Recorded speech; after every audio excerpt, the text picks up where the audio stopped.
দেশের বাজারে আবারও বাড়ল সোনার দাম।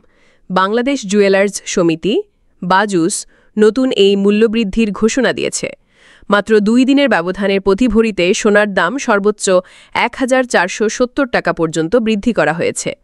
এই মূল্যবৃদ্ধির ফলে সোনার দাম দেশের ইতিহাসে নতুন উচ্চতায় পৌঁছেছে।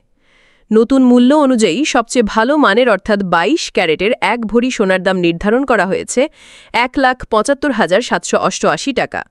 এছাড়া 21 ক্যারেটের 1 ভরি সোনার দাম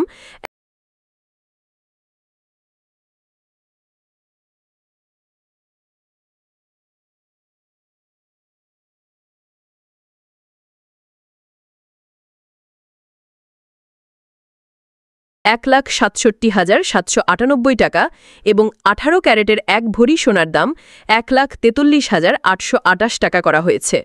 সনাতন পদ্ধতির 1 ভরি সোনার দাম এখন $১,১৯,৪৪২ টাকা। তবে সোনার দাম বাড়লেও রূপার দামে কোনো পরিবর্তন আনা হয়নি।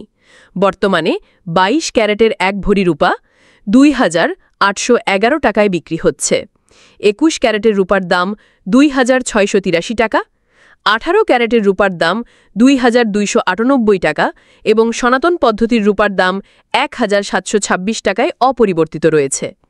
এর আগে গত ৩০ আগস্ট সোনার দাম সমন্বয় করা হয়েছিল, যা ৩১ আগস্ট থেকে কার্যকর হয়। অল্প সময়ের ব্যবধানে বারবার দাম বাড়ায় দেশের বাজারে সোনার দাম ক্রমশ ২ লাখ টাকার দিকে এগোচ্ছে বলে ধারণা করা হচ্ছে।